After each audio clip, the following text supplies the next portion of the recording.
Hi friends, welcome to AK. आज हम लोग क्लास 10 का सब्जेक्टिव क्वेश्चन का सॉल्यूशन करेंगे और देखेंगे जितना इस वीवीआई क्वेश्चन हो सकता है एग्जाम से रिलेटेड उन सारे क्वेश्चन को चर्चा करेंगे।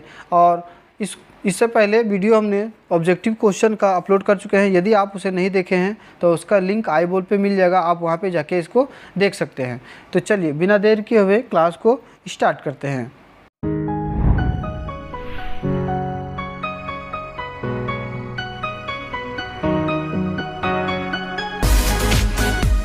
देखिए क्वेश्चन नंबर 1 में लिखा हुआ है, किसी चालक का प्रतिरोध किस कारणों पर निर्भर करता है।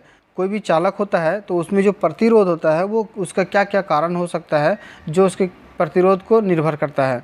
तो लिखा हुआ आंसर, किसी चालक का प्रतिरोध निम्नलिखित बातों पर निर्भर करती है।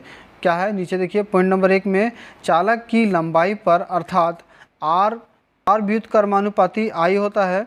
दूसरा है चालक के अनुप्रस्थ प्रति छेद क्षेत्रफल अर्थात आर व्युत्क्रमानुपाती 1/a।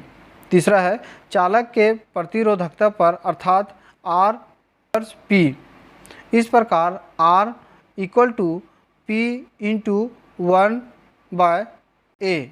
ठीक है, इस तरीके से ये चालक की प्रतिरोधकता का कारण पर निर्भर करता है। नेक्स्ट क्वेश्चन में लिखा हुआ है, घरेलू विद्युत परिपथों में श्रेणीक्रम संयोजन का उपयोग क्यों नहीं किया जाता है। देखो, जब भी घर में जो वायरिंग किया जाता है उसमें श्रेणीक्रम को प्रयोग नहीं किया जाता है। इसका क्या कारण है ये यहाँ पे लिखना है। तो इसका आंसर होगा, श्रेणीक्रम संयोजन में विद्युत धारा के प्रवाह के लिए केवल एक ही पथ यानी परिपथ होता है। यदि ऐसे परिपथ में लगे उपकरणों में से कोई एक उपकरण खराब हो जाए तो परिपथ में विद्युत धारा का प्रवाह रुक जाएगी। यही कारण है कि घरेलू विद्युत परिपथों में श्रेणीक्रम संयोजन का उपयोग नहीं किया जाता है। देखिए यहाँ पे श्रेणीक्रम का इसलिए नहीं किया जाता है, अगर एक कोई भी वस्तु खराब हुआ तो आगे विद्युत का प्रवाह नहीं होगा, इसलिए श्रेणीक्रम का प्रयोग नहीं किया जाता है घरेलू विद्युत में। नेक्स्ट क्वेश्चन में लिखा हुआ है, विद्युत बल्ब में क्यों निष्क्रिय गैस भरी जाती है। जो विद्युत बल्ब जितना भी होता है उसमें एक निष्क्रिय गैस भरा जाता है ना, ऐसा क्यों किया जाता है इसके बारे में लिखना है। देखिएगा, यदि विद्युत बल्ब में लगे फिलामेंट जिसे तंतु कहते हैं से हवा माध्यम में विद्युत धारा प्रवाहित की जाए तो हवा के ऑक्सीजन से ऑक्सीकृत होकर भंगुर हो जाएगा और टूट जाएगा। जब इसमें निष्क्रिय गैस भरा नहीं जाएगा तो क्या होगा, जो उसका तंतु होता है फिलामेंट होता है वो हवा के साथ अभिक्रिया करके वो जल जाएगा, है ना, और टूट जाएगा। इसीलिए फिलामेंट को टूटने से बचाने के लिए कांच के बल्ब के अंदर की हवा को निकालकर निष्क्रिय गैस भर दी जाती है। गैसों को निम्न दाब पर भरा जाता है जिससे कि संवहन द्वारा ऊष्मा की हानि न्यूनतम होती है। और जो उस पर गैस भरा जाता है वो न्यूनतम दाब पर भरा जाता है जिससे संवहन द्वारा ऊष्मा की हानि कम से कम हो सके। ठीक है, नेक्स्ट क्वेश्चन की तरफ बढ़ते हैं। नेक्स्ट क्वेश्चन में लिखा हुआ है, प्रतिरोध क्या है, इसका सूत्र एवं मात्रक लिखें। तो पहले हम समझते हैं प्रतिरोध क्या है। किसी चालक के सिरों के विभवांतर एवं प्रवाहित धारा का अनुपात प्रतिरोध कहलाता है। जो भी चालक होता है उस चालक के बीच के सिरा और उसमें प्रवाहित धारा के अनुपात को प्रतिरोध कहते हैं। यह धारा प्रवाह के विरोध की माप होती है। यह यदि चालक के सिरों के बीच विभवांतर भी तथा प्रवाहित धारा आई हो तो चालक के प्रतिरोध R का सूत्र होगा R = V/I। ठीक है, यहाँ पे वो समझाया गया, कोई भी अगर विभवांतर को अगर हम V मान लेते हैं और प्रवाहित धारा I मानते हैं और चालक का प्रतिरोध को अगर R मानते हैं तो प्रतिरोध R बराबर क्या होगा, विभवांतर बटे धारा होगा। ठीक है, अब उसके बाद पूछा था इसका SI मात्रक क्या होगा। तो इसका SI मात्रक, प्रतिरोध का SI मात्रक ओम होता है, जो इस तरीके से लिखा जाता है। ठीक है, अब बोला उसके बाद इसका मात्रक क्या होगा, तो 1 ओम बराबर 1 V/1 एम्पियर, यानी 1 विभवांतर बटे 1 धारा होता है, 1 एम्पियर होता है। ठीक है, अब आते हैं नेक्स्ट क्वेश्चन में। देखिए लिखा हुआ है फ्यूज किस मिश्र धातु का बना होता है, इसकी क्या विशेषता होती है। तो यहाँ पे आपको बताना है जो फ्यूज होता है वो किस मिश्र धातु का बना होता है और इसकी विशेषता क्या है। तो चलिए आइए इसको समझते हैं। यानी तार जस्ता या लेड, सीसा और टीन की मिश्र धातु का बना होता है। जो फ्यूज बना होता है वो जस्ता या टीन का मिश्र धातु का बना होता है। इसकी विशेषता क्या है, तो तार की विशेषता यह होती है कि इसकी प्रतिरोधकता अधिक और गलनांक कम होती है। जो तार होता है मिश्र धातु का बना, उसका प्रतिरोधकता क्या होता है, अधिक होता है और गलनांक कम होता है। इसलिए जब विद्युत धारा प्रवाहित से अचानक विद्युत धारा की प्रबलता आवश्यकता से अधिक बढ़ जाती है, तब विद्युत धारा से उत्पन्न अत्यधिक ऊष्मा फ्यूज के तार को पिघला देती है और विद्युत परिपथ टूट जाता है। जब अचानक वोल्टेज बढ़ता है तो क्या होता है, ये फ्यूज जो होता है वो कट जाता है, टूट जाता है या जल जाता है ना, जिससे परिपथ में लगे विभिन्न उपकरण जलने से बच जाते हैं। और जब फ्यूज जल जाता है तो आगे करंट सप्लाई नहीं हो पाता है। जब आगे करंट सप्लाई नहीं होगा तो पंखा, फ्रिज जो भी होता है वो सब खराब नहीं होता है। ठीक है, नेक्स्ट क्वेश्चन में लिखा हुआ है घरेलू विद्युत परिपथों में श्रेणीक्रम संयोजन का उपयोग क्यों नहीं किया जाता है। श्रेणीक्रम संयोजन में विद्युत धारा के प्रवाह के लिए केवल एक ही पथ परिपथ होता है। यदि ऐसे परिपथ में लगे उपकरणों में से कोई एक उपकरण खराब हो जाए तो परिपथ में विद्युत धारा का प्रवाह रुक जाएगा। यही कारण है कि घरेलू विद्युत परिपथों में श्रेणीक्रम संयोजन का उपयोग नहीं किया जाता है। आई होप आपको समझ में आया होगा। इस क्वेश्चन में लिखा हुआ है 4 ओम, 8 ओम, 12 ओम तथा 24 ओम प्रतिरोध की 4 कुंडलियों को किस प्रकार संयोजित करें कि संयोजकता ए में लिखा हुआ है अधिकतम हो, बी में लिखा हुआ है न्यूनतम प्रतिरोध प्राप्त हो सके। तो सबसे पहले हम लोग ए का आंसर देंगे। अधिकतम प्रतिरोध प्राप्त करने के लिए उन सभी प्रतिरोधों को श्रेणी क्रम में जोड़ा जाता है। जैसे मान लेते हैं प्रतिरोध R बराबर होता है जितना भी है R1, R2, R3 सबको जोड़ दिया जाता है। ठीक है, तो जब भी हम श्रेणी क्रम प्रतिरोध को श्रेणी क्रम में जोड़ते हैं तो इसको सीधा सीधी जोड़ देते हैं। तो यहाँ पे देखिए R बराबर फार्मूला होगा R1 plus R2 plus R3, ठीक है, प्लस R4। तो 4 plus 8 plus 12 plus 24 is equal to कितना हो जाएगा, सबको जोड़ेंगे तो 48 ओम हो जाएगा। तो यहाँ पे जब हम भी श्रेणी क्रम में इस प्रतिरोधों को जोड़े तो 48 ओम आया। ठीक है, नेक्स्ट जब हम इसे न्यूनतम में लाना है तब न्यूनतम प्रतिरोध प्राप्त करने के लिए उन सभी प्रतिरोधों को समांतर श्रेणी क्रम में जोड़ेंगे। जब समांतर श्रेणी क्रम में जोड़ते हैं तो 1/R यानी प्रतिरोध 1/R बराबर 1 बराबर होता है 1/R1 plus 1/R2 plus 1/R3 plus 1/R4। तो हम इस सब को जोड़ेंगे तो नीचे एलसीएम लेंगे तो 24 होगा, फिर 6 plus 3 plus 2 plus 1 is equal to हो जाएगा 12/24। तो इसको काटेंगे 12 एकम 12, 12 दूनी, तो फिर जब इसको R बराबर हम लिखेंगे तो R बराबर कितना होगा, 2 होगा। इस तरीके से देखिए जब हम इसको समांतर क्रम में जोड़ें तो इसका प्रतिरोध कितना आया, 2 ओम आया, और जब इसे श्रेणी क्रम में जोड़े थे तो 48 ओम आया था। तो इस तरीके से आई होप आपको समझ में आया होगा।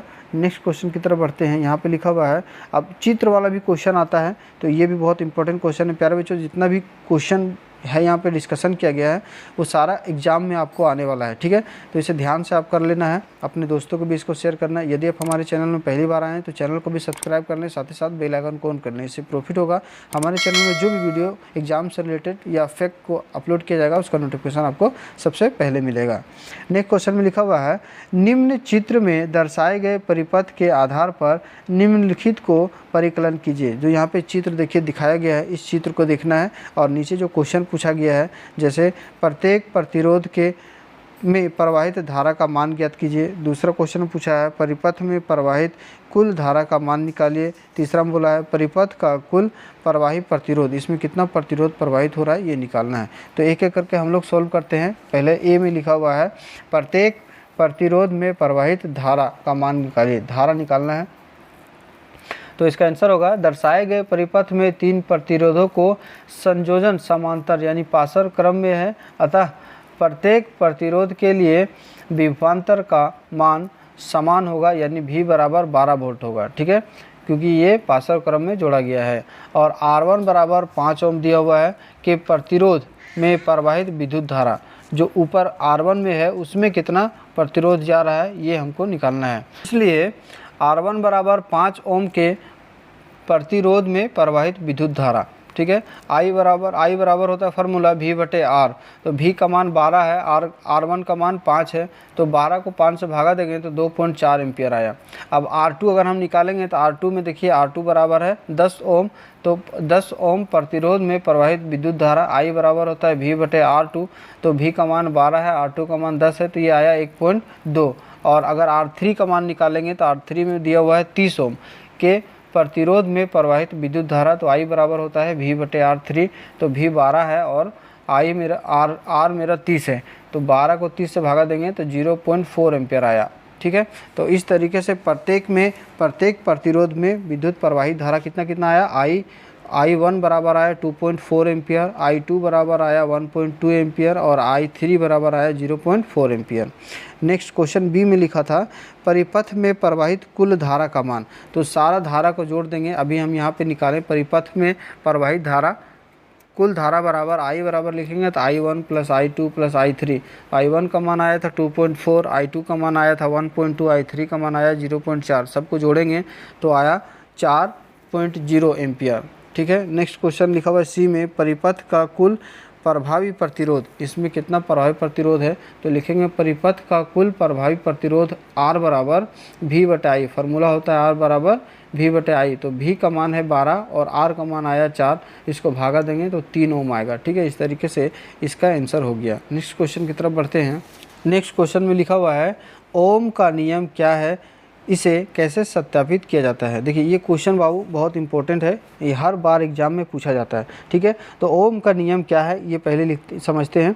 ओम का नियम नियत ताप पर किसी चालक में प्रवाहित धारा को I लिखते हैं और चालक के आड़े विभवांतर को V के समानुपाती होता है। गणितीय रूप में हम इसे लिख सकते हैं I समानुपाती V, अर्थात I बराबर V/R, जहाँ 1/R बराबर समानुपाती नियतांक है। इस राशि को चालक का प्रतिरोध कहा जाता है। ये हो गया ओम का नियम। अब ओम के नियम को जांच करेंगे तो यहाँ पे एक चित्र बनाया गया है, इस चित्र को देखिएगा। चित्रानुसार परिपथ तैयार करने पर इसमें एक प्रतिरोधक तार XY, एक एमीटर A, एक वोल्टमीटर V तथा 1.5 वोल्ट के 4 सेल चित्रानुसार जोड़ेंगे। यहाँ पे देखिए 1 2 3 4 लिखा हुआ, ये सब क्या है, सेल है, ठीक है। अब क्रियाकलाप करेंगे। कुंज के, देखिए यहाँ पे के दिया हुआ है, कुंज के को डालकर केवल एक सेल को परिपथ में लाते हैं। इस समय ए मीटर का पठन 1 होगा तथा अनुरूपी वोल्टमीटर का पठन भी होगा। भी लेने पर एवं सारणी में अंकित करते हैं, ये सब हम लोग सारणी में अंकित करेंगे। अब के को निकालकर दो सेलों को परिपथ में लाते हैं। अब संयोजन 2 में लिखेंगे एवं के को डालकर ए मीटर का पठन 1 एवं वोल्ट मीटर का पठन भी लेते हैं, इस सारणी में अंकित करते हैं। इसी तरह 3 सेलों और 4 सेलों को परिपथ में लगाकर पठनों का सारणी में अंकित कर लेते हैं। अब इसे ग्राफ द्वारा जैसे बनाएंगे तो यहाँ पे देखिए यह मूल बिंदु से गुजरती एक सरल रेखा बनती है। जैसे V1, V2, V3 इधर दिया हुआ है और यहाँ पे I दिया हुआ है, I1, I2, I3। तो अगर वोल्ट बढ़ता है तो धारा भी बढ़ती है। इस तरीके से ये एक सरल रेखा में जाती है, ठीक है। आई होप आपको समझ में आया होगा। नेक्स्ट क्वेश्चन में लिखा हुआ है इन प्रतिरोधों क्रमशः R1, R2 एवं R3 को समांतर क्रम में जोड़ने पर समतुल्य प्रतिरोध ज्ञात कीजिए। समतुल्य प्रतिरोध ज्ञात करना है, समांतर क्रम में इसे जोड़ना है। तो चित्र में 3 प्रतिरोध जिनके प्रतिरोध क्रमशः R1, R2 तथा R3 है, पासर क्रम में संयोजित है। यहाँ पे आप चित्र को देखिए ध्यान से, तो ये सब पासर क्रम में है। सेल में दी गई कुल धारा I मानते हैं जो तीनों प्रतिरोध में बढ़ जाती है। जो I धारा प्रवाहित हो रहा है वो तीनों प्रतिरोध में बढ़ जाता है। तो हम लिख सकते हैं I बराबर I1, I2 प्लस I3। ओम के नियम के अनुसार V बराबर होता है IR, तो I1 plus R1 equal to I2 plus R2 equal to I3 plus R3। तो अगर हम I बराबर लिखते हैं तो I बराबर होता है V/R1 और I2 बराबर लिखेंगे V/R2 तथा I3 बराबर लिखेंगे तो V/R3।